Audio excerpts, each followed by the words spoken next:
this convention and the information. Right, in this moment of the turn, it's a pleasure for me to introduce one casualty of the 2009 market decline. Piper Black is now a disciplined leader in reaching results. Formerly an estate planner, Piper lost her career and her marriage and her health all a time when her doctors sorry, were just a few years old.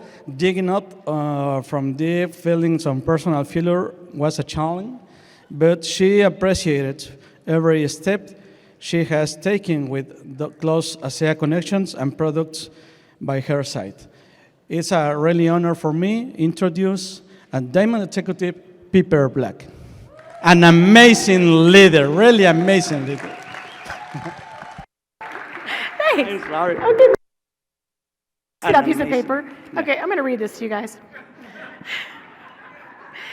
She's awesome! And hey, everybody. I'm so excited to be here. This has been an incredible convention so far for me. I don't know about the rest of you. Anybody else really love this? Yeah, awesome. So I've been so looking forward to these new products. I'm not a skincare girl. Now I'm a skincare girl. I'm loving it. The other day, did anybody go to the science convention or the science, whatever it was? Okay, awesome, yeah. Was it everybody like totally lost like I was? Everything went totally over your head? But isn't it nice to know that there are really smart people that know really smart things, and we have a great company that's a great product, right? All right. Well, one of the things, my mentor, Jerry White, he's one of my many mentors. I love him to death. He did this great, amazing presentation that he didn't get to finish. So nobody really knew what he was talking about except for me and some of the people that knew him. So I am taking the lead. Jerry, where are you? He's supposed to be in here. Anyway, I'm going to go ahead and start with the ending first. Okay? Because what I don't want to have happen is I don't want to talk to you about following up and then not have you see what a follow-up looks like. So if all of you guys want to go to the social media thing, I'm just going to do this and y'all can, no, I'm just kidding. But I do want to show you, I want to show you an example of what following up looks like so that everything that we talk about today actually will make more sense to you. Is that okay if I do that? Okay, so I need the assistance of some friends of mine. I'm going to introduce you to them. Most of you don't realize the magic in this room with this man over here that I'm about to bring on stage. His name is Thad Combs, and you all are going to know him really, really well over the next few years. He is an incredible business builder. He goes by the secret name Top Choice Wellness. And if all of you have gone and seen the fast forward, where everybody's done the fast forwards, you'll see at the very top of the back of the fast forwards where it says 11 plus fast forwards. Do you know what I'm talking about? Yeah. 16 fast forwards last year. This man absolutely rocks it. He's an incredible business builder. He's a super good friend of mine. He has me on more Connect calls than any of my downline. He is an incredible man. Let's ask Thad to join us here on stage. Also, my good friend Lise Burrell, she's at the top of her game in corporate America. She's building an ASEA business. She absolutely loves it. I've asked her to join us. Lise Burrell, come on up on stage. The most important thing that you all can do when you start your business is understand how to do a Connect call. The fortunes in the follow-up, right? You've heard it said over and over and over again. I was having lunch with Dr. Ralph Stevens the other day, and he said, "What are you talking about?" And I said, "I'm going to talk about acing the follow-up." And he looked at me and he said, "Well, how important is follow-up?" And of course, he was baiting me because I got really excited. I'm like, "Well, the fortunes in the follow-up." And I got really excited. He's like, "Yeah, that's it. That's what you want to share." So we're going to show you how to do that follow-up, and then we'll kind of take it from there. So Thad, I'm going to let you introduce how you do it, why you do it, what you say, and why you're saying what you're saying to your prospect. You go ahead. Yep. Okay, I want to preface it by saying that all of you have leaders. You need to listen to your leaders, and you need to do as you're coached because everybody does things differently. We have a certain way that we do it. I'm approaching it as a business builder. I'm not looking for sick people. So this demonstration is going to be from that standpoint. And then the specific tools that you use, there's lots of different tools. Use those that your team uses so that it's duplicatable. So what we're going to demonstrate is the initial phone call, inviting them to look at something, setting up a follow-up, and then doing the follow-up. So, ring, ring. Hello. Oh, sorry, you first. Ring, ring, Lise. Hello. Hey, Lise, this is Thad. How are you doing today? Hi, Thad. I'm doing great. And you? I'm doing well. Do you have just a minute, or are you tied up? Sure do. I'm making dinner, so I have a few minutes for you. Great. I won't take much of your time.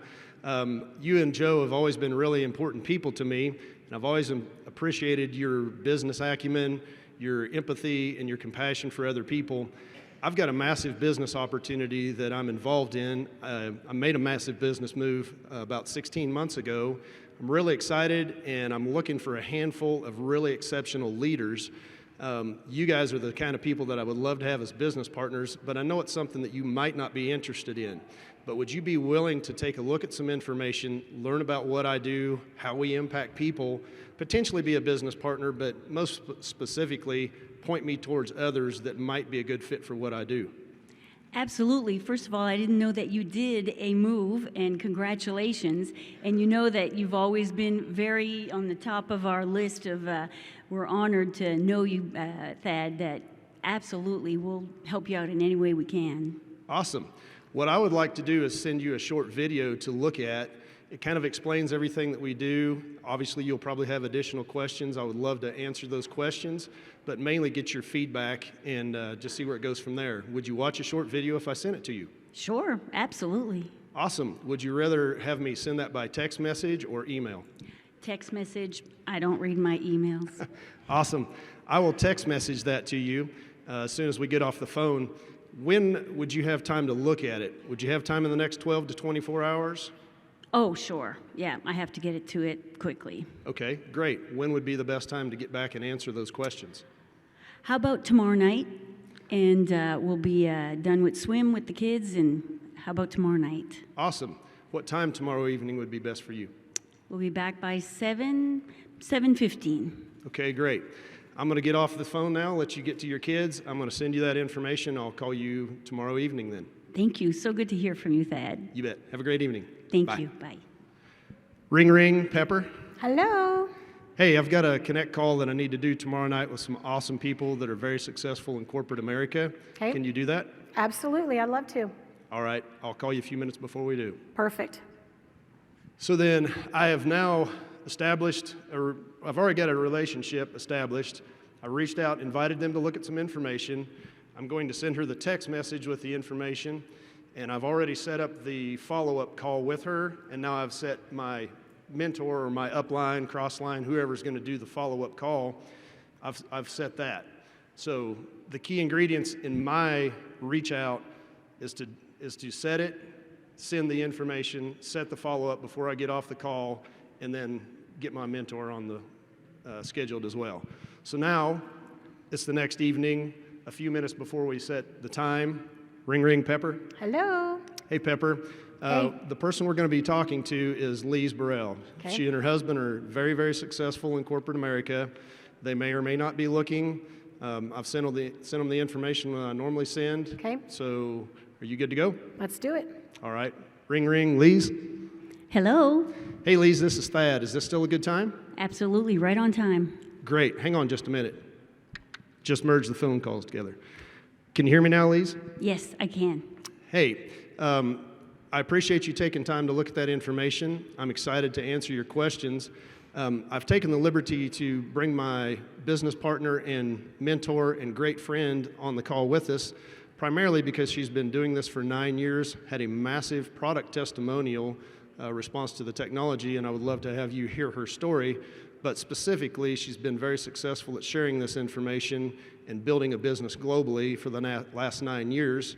I've asked you about business people to look at this from a business mindset. So I'm going to have Pepper take over from here. So Pepper, Lise, Pepper. Oh, wow. Thank Hey, you. Lise, how are you? Great. Hi, Pepper. So tell me, it's like, what, or do you have a family? Thad said you're in corporate America. What do you do for corporate America? I improve processes for different divisions of the corporate America. Wow, it sounds like you have a really important job. I don't know if I could do that. So, and then you have kids as well. Teenage kids. Teenagers. I have teenagers. Isn't it fun? Yes. Awkward. Yeah, we all know how fun teenagers are, right? So did you have an opportunity to look at any information that Thad had sent you? I did. I loved the testimonials. I didn't go through all of them, but I went through a few, and that was really, really interesting, especially Alan Noble's presentation at the beginning. I'm telling you, that Wow, that was resonated good. with you. That's awesome. That's Yes. great. Do you have any health concerns at all? Did that resonate with you in any way? I'm pretty healthy. I eat healthy, maybe lower back pain sometimes, but other than that, and focus. Focus is, yeah. yes. Well, I'll tell you, one of the things that people really love about ASEA Redox is that it does kind of help with, mental acuity. People always talk about how they sleep better and they feel better when they wake up. They've got more energy, more mental clarity. They're able to do more and go longer. Do you work out at all? I do. Okay, so that's awesome. I do too. And one of the things that I really benefited from with the product was endurance, recovery, and repair. So I really like that. So if you have just a few minutes, I'd like to share my story with you and see if this is something that you might want to get involved in or take the product. Is totally up to you. Does that sound fair? Absolutely. Okay, well, about 11 and a half, 12 years ago, I was diagnosed with a very serious autoimmune. And the doctors told me that I had 5 years before I would be completely bedridden, and likely I would not see my 3-year-old turn 8. So as a single mom with a 3-year-old, a 5-year-old, and a 14-year-old at home, that was really stressful. It got to the point where I literally was selling my jewelry, I was selling furniture out of my home, I was selling my clothes at consignment stores just to make ends meet. So you can imagine as a single mom how stressful that was. I was in bed 17 hours a day. It was really, really stressful. Well, a friend of mine, Terry Latham, called me and told me about a business opportunity that he was looking at, and he was looking for people just like me. And so he sent me 4 cases. I started taking the product in December of 2012. 7 weeks later, in January of 2013, I went from being in bed 17 hours a day to only being in bed 6 hours a day. So I was like, I think there might be something here. 7 months later, I was not taking any of my prescription medications. My 8th month, I tell people, was my very best month. And that was a month that I realized that a 24-year chronic back injury was completely gone. So what ASEA does is it empowers the body to heal itself. It's really a very cool technology. And we're looking for people just like you to take this message to the world, because I wouldn't have heard about it if Terry hadn't called me, and you wouldn't be hearing about it if Thad hadn't called you. So is this something that you would like to look into? Absolutely. If it did that for you. It did do that for me. So is this something that you would like to look into, kind of to take the product as a customer, or would you be interested in building this as a business with Thad and I? I think that if we could generate revenue, it'd be a way to leave corporate America. Absolutely. Well, Thad and I can talk to you a little bit more, or Thad can talk to you a little bit more after I get off the phone. But basically, we introduce people there's 3 different packs that we offer. We have a personal suite pack, a business suite pack, or a professional suite pack. And it ranges anywhere from starting out with a $200 investment all the way up to basically a $2,000 investment with tax and shipping and everything else. So there's kind of a middle of the road. It's about $700. Maybe your investment might be about $900. Which one sounds good for you? Maybe I'll stay under the $1,000 mark, because otherwise I got to ask permission to my husband. I totally understand. So Thad, we don't want to get Lise in trouble with her husband. So could you do me a favor and go ahead and get her signed up with the the business suite pack, and then we can get you going. If you have any questions, Lise, or you think that I might be able to help you in any way, Thad is an incredible leader, and he knows all about this technology. He's been with us long enough that he can answer most any question that you have, and he will do a call with you the same way that I did a call with him. So if you want to be able to build a business, this is a great model to follow. Would that be fair enough? Yeah. Okay, I like great. that. Thank you. Let's give it a hand. All right. Do you have any closing remarks? No? All right. One more time. They're awesome. This is how Thad's been building his business, guys. Absolutely phenomenal. Now, I'm looking at the clock, and that went a little bit longer than I wanted it to take, but I want to tell you all, my biggest concern for people is not teaching them skill sets. All right, I'm going to tell you, I'm going to go through some skill sets that you have in following up so that you know what to say and how to say it, etc. But if you will give me about 10 to 15 minutes, I would like to talk to you about your personal philosophy going into this business. And the reason why I want to take just a few minutes and talk about personal philosophy is because I can teach you, and Trish can teach you, and Denny can teach you, and Mal can teach you, and Julie, all of the leadership can teach you the skill sets that you need in order to be proficient at building a business.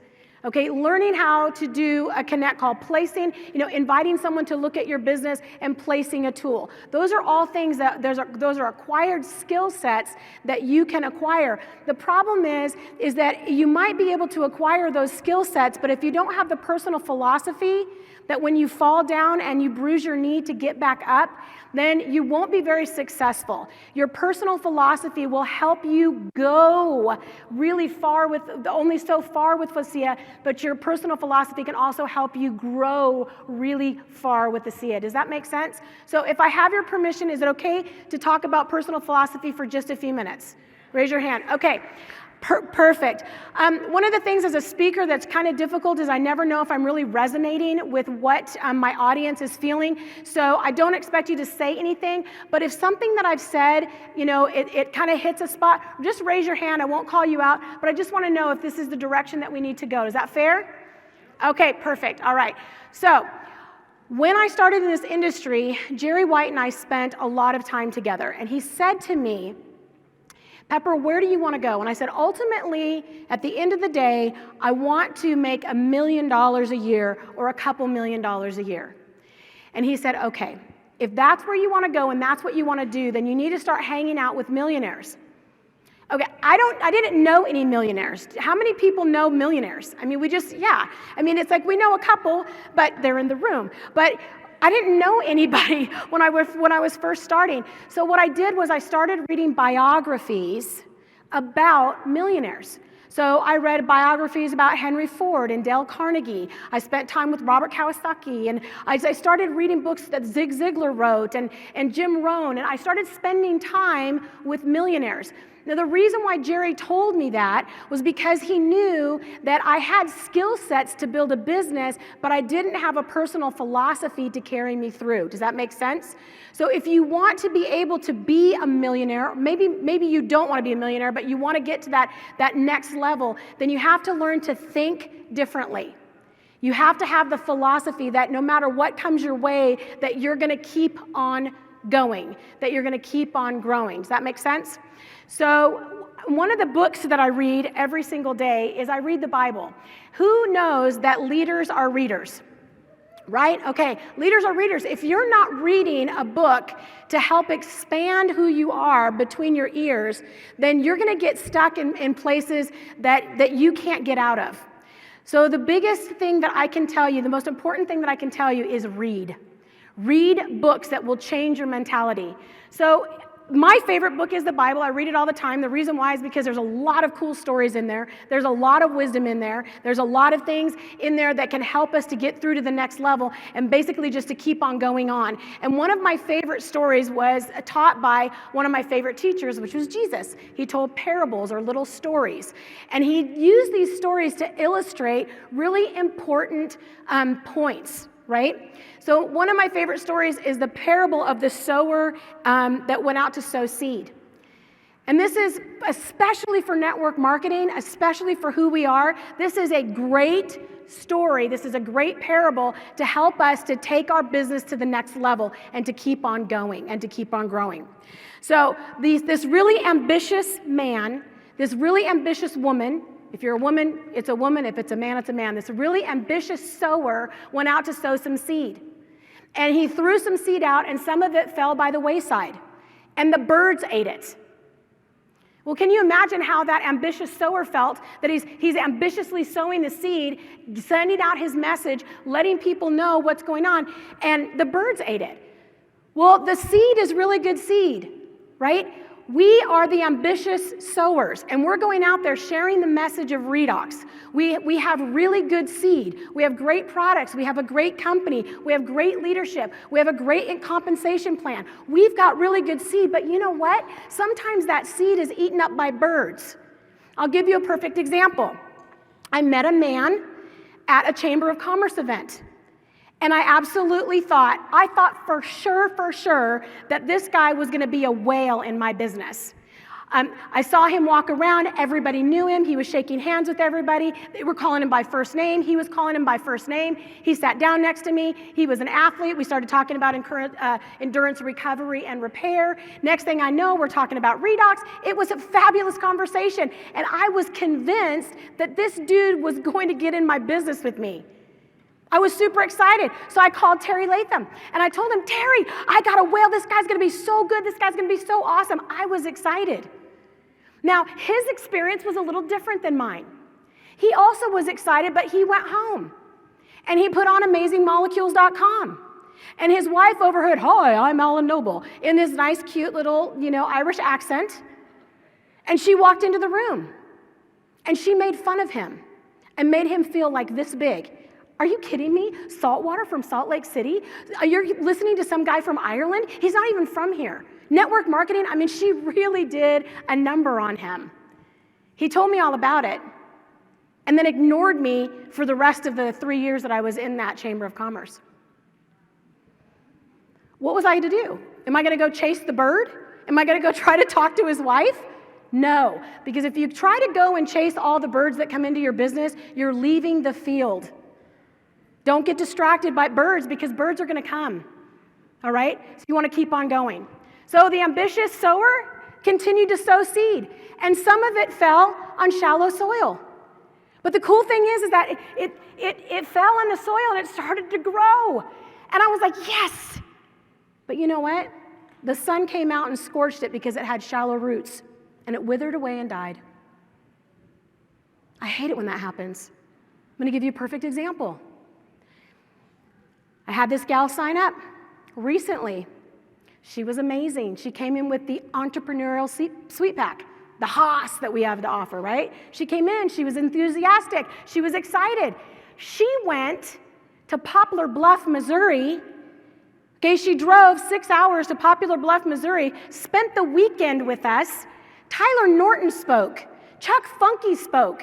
We had the best of the best right there in Poplar Bluff, Missouri. She sat with our founder, talked to him, everything. I thought, this is going to be great. She's in front of the best, right? Yeah, we got home. She ghosted me. Completely ghosted me. And then finally, she texted me about 3 weeks later, and she said, Pepper, I don't think a C is for me. What? Now, I don't know what the deal is. Shallow roots. I can't do anything about that. I'm certainly not going to go chase her because what good would that do?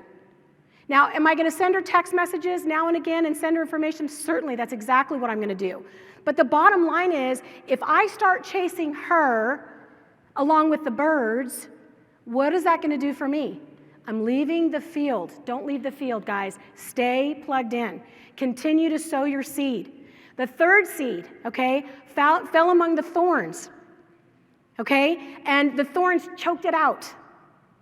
But again, here's the thing. The seed took root and it started to grow. It started to grow, and you can get really excited about that. And you can do everything that you can to nurture that seed. But bottom line is that the cares of this world sometimes choke people out. And that's unfortunate. It is, but it happens. Now, what are you going to try to do? You're going to the weeds around it? You're going to try to, if you can't fix it for people, all you can do is encourage, motivate, and inspire them. And if they're going to let the cares of this world take them away from the blessing that we have, that's on them. That's not on you. You have to continue to be ambitious. Now, how is it that sower continued to sow seed after all of this mess just happened? It's like the shallow ground, the birds are getting it, now thorns are choking it out. This could really get discouraging, right? But the ambitious sower knew that he had a good message, and he knew that his seed was good. And eventually, if you throw the seed in the right place and you're talking to enough people, that seed is going to fall on good soil. And it will yield 30, 60, or 100. And isn't that wonderful? And when that happens, I know, right? Yes. When that happens, just be grateful and be thankful. So how did he get through those 3 discouragements? Well, you have to discipline your disappointments. And that's the philosophy that I want you all to hear. Discipline your disappointments. Don't allow your disappointments to take over your life. Look at them, and Jerry always told me, and I didn't realize he probably got it from Jim Rohn, but I didn't get it from Jim Rohn. I got it from Jerry White. I would call him and I would tell him these stories, and this was his response. Isn't that interesting? And I'm like, that's all you got for me? It's like, get mad with me, get frustrated with me. And he just, that's very interesting. Who else are you talking to? Wait a second, But discipline your disappointments, drive over and move forward. Now, the only thing that I will tell you, don't try to make your people that are yielding 30%, don't push them to be 60%ers, okay? Just let them be 30%ers. They might grow to 60 or 100.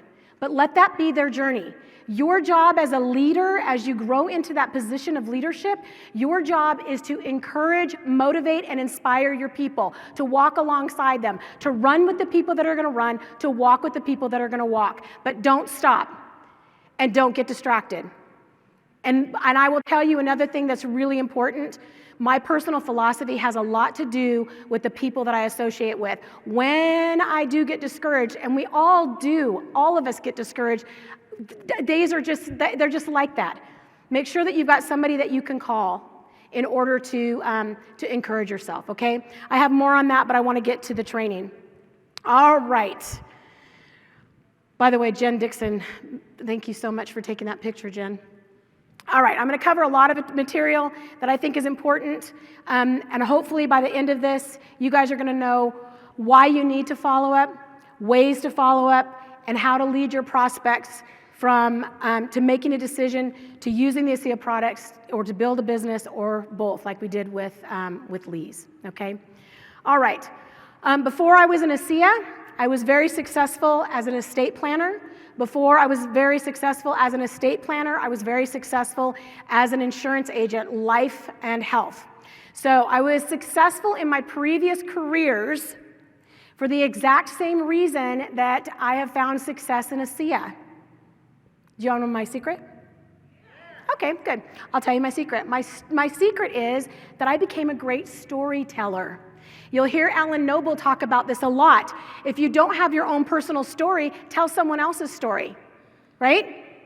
So Alan Noble didn't have his own personal story, but his dad had a good story, and his wife had a good story. So if you don't have a really good story, borrow someone else's. Learn to be a very good storyteller. Now, becoming a very good storyteller also led me to become a great visionary. Now, you've got to be able to help people see themselves in business with you, all right? That's one of the things that I like to do more than anything else is to talk to my people about the vision that we have for each other. Now, the book that I read, the Bible, also has this quote in it. It says, "Without a vision, my people perish." And that word perish isn't death. It's not like a physical death. It's an emotional death. It's a death of the soul. Without a vision for your life, without knowing where you're going or what you want to do, then you kind of have no purpose, and you get really depressed, and then one day leads into the next, and you find yourself 40, 50 years old, and you look back going, what did I do with my life? So you've got to have vision for your life. And I'll tell you, when you're talking to the people that are being brought into your sphere of influence, I'm going to tell you, they probably don't have vision for their lives. They need you to create a vision for them.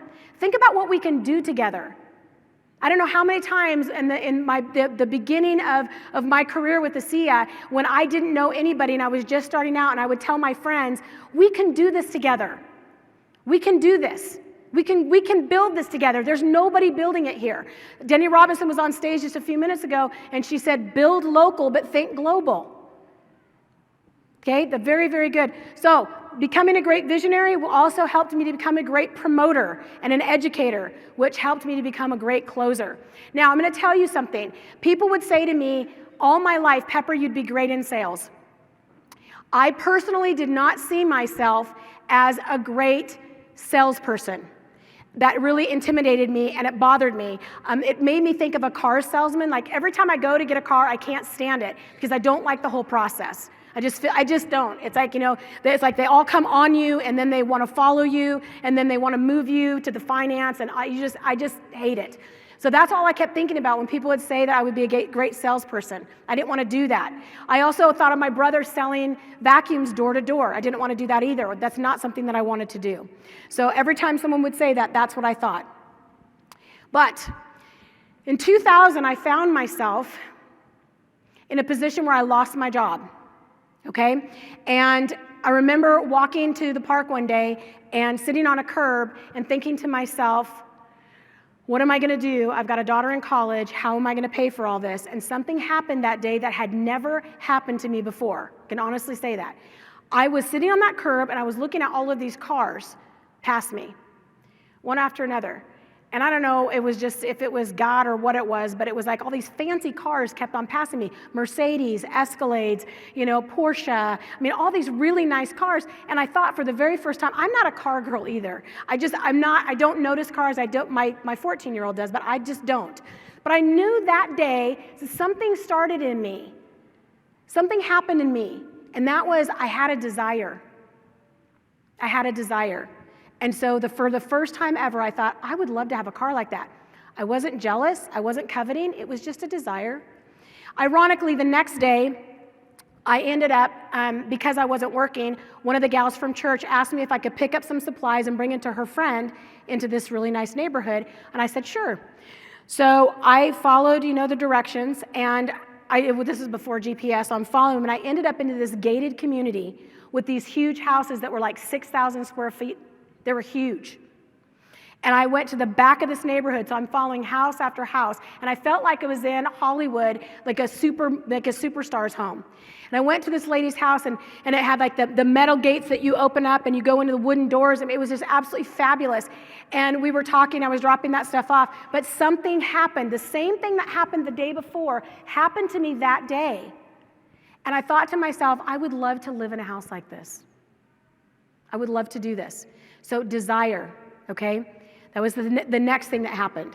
So I went to the local grocery store. I picked up the newspaper. I saw an ad in the newspaper, and it said that you could make $3,000 to $10,000 a month, and with no experience. So I called the next day, made an appointment, and I became an insurance salesman, 100% commission, and I was really good at it. And the reason I was really good at it was because when I went out with my mentors and listened to them talk to people, this is that follow-up, okay, this is that connect call. I listened to what they were doing and I could learn while I earned money. You've heard that before, right? Learn while you earn. What are you learning how to do when you're doing a connect call? You're learning how to share the business. You're learning how to close the business. So you can learn and you can make money at the same time. And I did the same thing with my insurance sales. Now, the reason why I was really good at it was because when I was selling life insurance, I would always sell the person off. I would always kill the person off. So if I was meeting with a couple, I would kill the man off and tell him what life would be like for his wife if he didn't have life insurance. And I would do the same thing as like the woman. And it always worked because when I first started that conversation and said, do y'all have life insurance? They would go, oh, no, we don't need life insurance. Next thing you know, he's dead.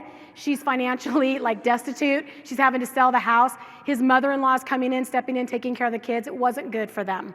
So I killed him off. Okay, so I do the same thing in ASEA, okay? It's like I started telling stories. So that's how it's like when you start talking to people, when you're following up and you're talking to people, start telling stories about what their life would be like if they took ASEA. What would their life be like if they decided to build a business with you? If you don't have this great business yet and your life is not an amazing one, then use someone else's life. Talk about someone else's life. Talk about Terry Latham, how he started from nothing as a wee little child. Though that's Alan. But tell somebody else's story. Tell their story, how they were financially destitute. And Jerry and Marsha White have an amazing story. They were so far in debt, it's like they didn't even know how they were going to get out of debt. It's like $300,000. They were going to lose their condo. I mean, life was really grim for them. And then ASEA came into their lives, and it recharged them, and now they're financially set free, and now they're done thinking about themselves, and they're helping other people. That's a great story. Share their story. Tell Trisha's story. Tell the stories of the people that you resonate with. I have no idea where I am. Okay. Acing the follow-up. Here we go. Okay, I did the same thing, like I said, with my success in my other business is the same success that you'll find in this business, okay? You've got to set up your appointment, just like Thad did. He called Lise. He told her what he was looking for. I hope, and I'm so mad at myself, I wanted to tell you all to get your video cameras out. You know, and what I would do is I would attack Thad, and I would make him do that again and video record him. He says the exact same thing to every single prospect. The reason that rolls off his tongue is because he's literally said it hundreds of times over the last year. But he was very specific about what he wanted. Did you hear what he said up here? I'm looking for business builders. I'm not looking to help sick people. Okay? Does he help sick people? Yes. Is he kind, compassionate, and empathetic, and a loving man, and just darling to be around? Yes. Does he care about his friends? Of course. But he's not looking for that. He's looking for business builders that can take this to the next level, right? So set your appointment. You want to chit-chat with them. Now, I'm not going to, it's like, of course, I'm not going to sit here and chit-chat with Lise. Dad and I are usually on the phone anywhere between 30 to 40 minutes. Because we really get to know each other, and I talk to those people, and I drill them down, but I'm not going to do that, on stage. But hopefully you guys got a little bit of understanding of how that works. It's like I could talk about my teenage kids, and I mean, we go on and on and on, and we try to build that rapport so that they know that you're a person that actually cares about their business, okay? You want to listen to what they're saying. Don't be so consumed about the message that you want to share that you're not hearing what they're saying. Does that make sense? Okay, when you're following up, those people need to know that you care. They need to know that your upline or whoever's doing the calls with you cares about that. Find out what they're doing, why they're doing it, what their goals are, what their vision is. Tell the story. I tell my story every single time. Tell business stories. Again, if you don't have your own story, use someone else's. It doesn't matter. That's not the point. You got to paint a picture for them of what life would be like using the product or creating a business. Now, I want to tell you something. This had to be modified. This dude's dream life is not a bicycle. I had a really cool car up there, but they told me how to take it down. All right. This is really important. Just think what we could do together. Where do you want to go? Who do you want to be? Where do you want to live? Money is an amazing thing. Because you get to do what you want to do, you get to go where you want to go, you get to buy the things that you want to buy, you can send your children to the school that you want to send them to. Money is not a bad thing. I was listening to Ed Weens, talk about that in the other presentation, and he said, a lot of people have a misconception of money. And that, money is the root of all evil. No, it's not. It's the root of all kinds of evil. But money in the hands of good people, we can do really good things with it. Okay?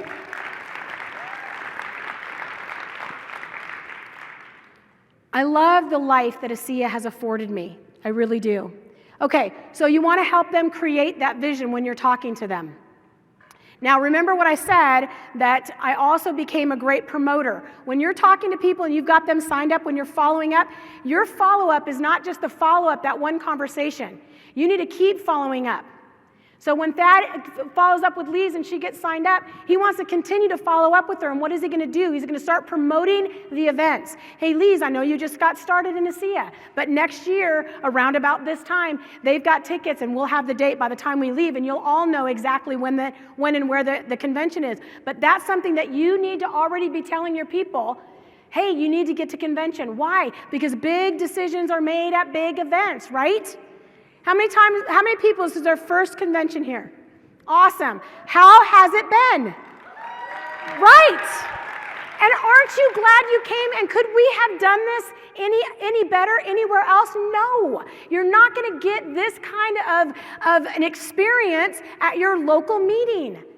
Yes, you want to go to your local meeting. Yes, you want to be on Zoom, but you want to be here with us where we can hug you and squeeze on you and love on you and talk to you, and you can ask questions. This is where we want people to come, because then everybody gets to see that we are much bigger than just this myopic picture of our, redox signaling molecules or our performance or our VIA or our skincare. It's big, it's huge, it's all about you. So we want to promote those events, all right? Okay. Now, the best example that I can give of following up with somebody is Leland and Terry, all right? And I'm going to tell you right now, it's like it makes me cry when I think about just Ashley sitting in front, and she's recording because she's one of my closest friends, and she's going to make sure that nothing is missed. But you know what? Ashley was really sick, and she probably would not be alive today if she hadn't given her body what it needed to heal itself, if you know what I mean. And she would have not be here today if Leland Duck had not shared redox signaling molecules with her.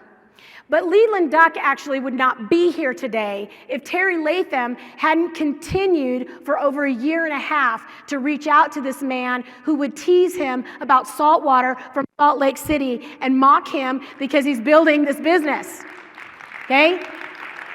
But Terry and Leland developed a relationship and a friendship, and Terry just thought that Leland was just a really cool guy. And he wasn't looking at Leland as a moneymaker. He was looking at Leland as a human and really enjoyed spending time with them. So he continued to reach out. Okay?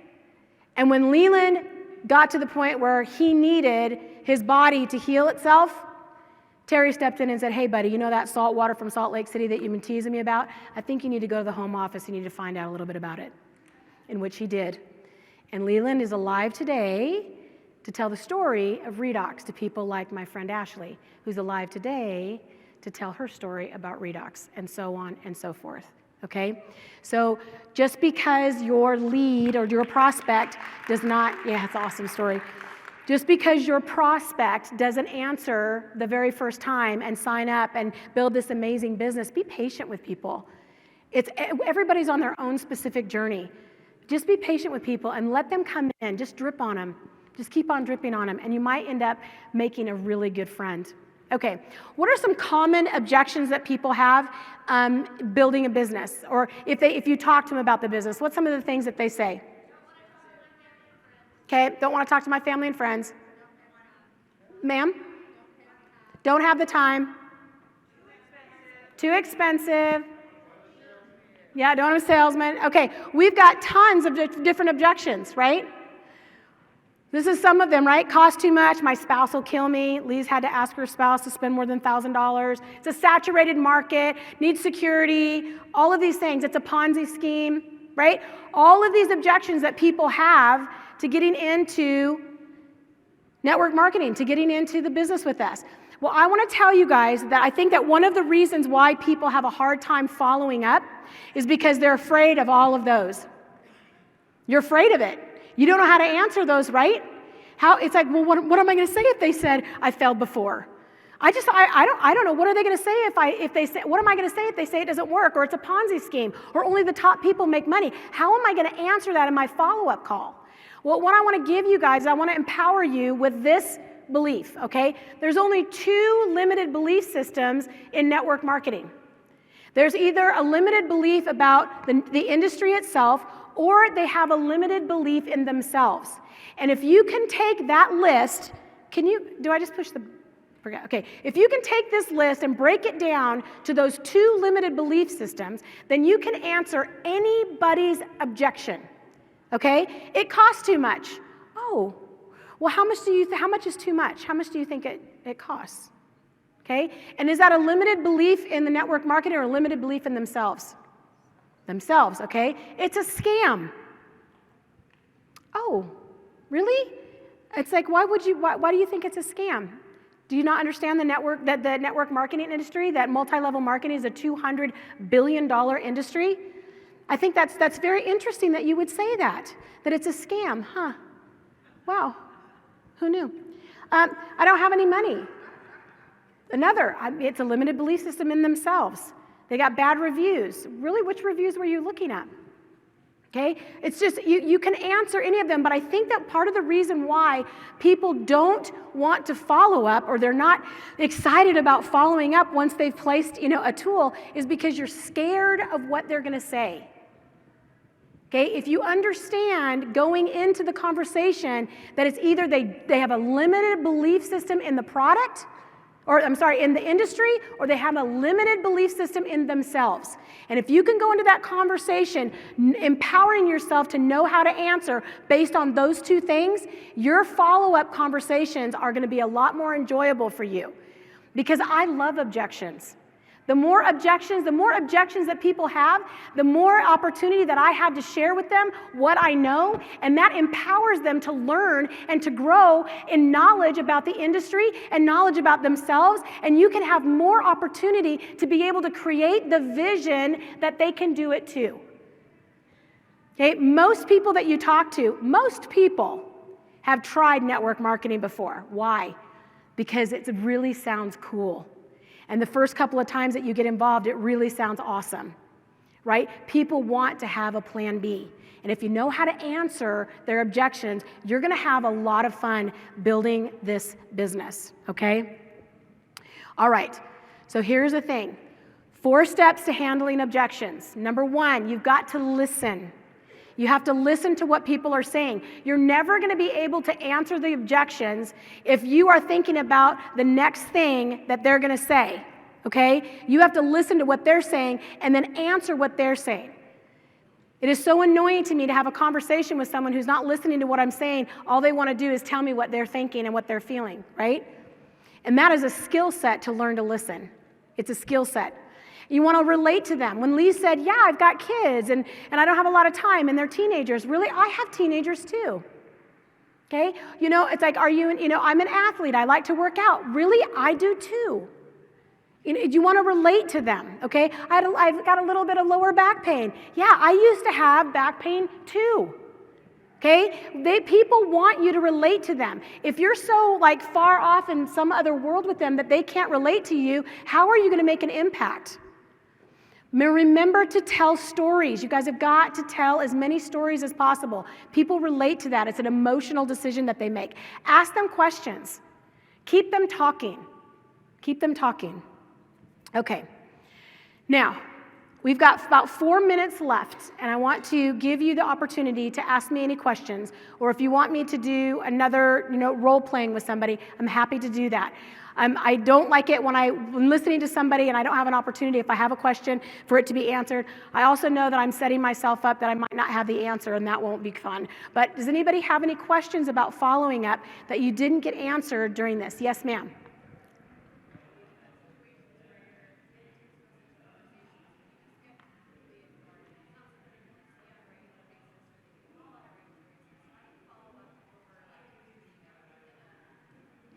Okay, I think you just asked me, I couldn't really hear because I should have, I have a microphone right here. Chuck, would you mind? Thank you. You're talking about a situation where you're being ignored. I think you have to turn it, I don't know. I will tell you, is that what you were saying? If you're completely ignored and someone's ignoring you? Well, it's really interesting that you say that, because if someone's ignoring you, that means that they don't want to talk to you about it. And if they don't want to talk to you about it, go find someone else to talk to. Guys, you've got to stop chasing people. It's like chasing birds. Some will, some won't, so what next? And it's like you can always drip on them at another date, but, Tyler talks about, people coming up to him going, my sister just will not listen to me. She won't take the product. That's okay. Leave your sister alone. You really don't have, not everybody's going to want what you have, but I promise you this. If you talk to enough people, I promise you there are going to be people that absolutely 100% want to talk to you. They want what you have. They are looking for you to talk to them. They just don't know it yet. But when you meet them, they will resonate with you and you will resonate with them. There will be such an energetic connection that you can go to the next level with them. You should not have to talk people into this business. If you're trying to talk them into it, someone else is going to talk them out of it. And so just leave them alone. If they're ignoring you, that's so sad for them. I'm so sorry that they're ignoring you. But you know what? You're not missing out. They're missing out. Does that make sense? I have a question. Okay. So what if you have a person who they know they need the product physically or financially, but they just legitimately, their situation, they don't have the money, and they're on a limited budget. What are some of the things that you would do to help them overcome that challenge? That's a really good question, and I'm gonna sound really cold and callous, but I'm gonna tell you the truth. There was a lady in Terry Latham's group, and I've only got 1 minute left. So that was actually, I think she was in Leland Duck's group, that she was so sick, and she'd been to the Mayo Clinic and everything else, and she really needed the product. She literally started selling stuff out of her house in order to afford the product. I will tell you right now, people that are really need the product or want to start the business will find a way to do it. They will find a way to afford it, because people will wear you out, guys. They'll wear you out. I really know I need it, but it's like, if you really know you need it, you'll do whatever you need to do in order to get the product. I had a lady that went to the bank and borrowed $2,000 so that she can get an entrepreneur sweet pack. Absolutely adorable. She wanted to grow the business. That was her focus. So she went to the bank to borrow the money. She didn't even know that she was able to do that. So people will do whatever they need to do in order to get the product, to start the business or to take the product, okay? You all have been a great audience. Thank you so much. I hope this was helpful. Have a great day.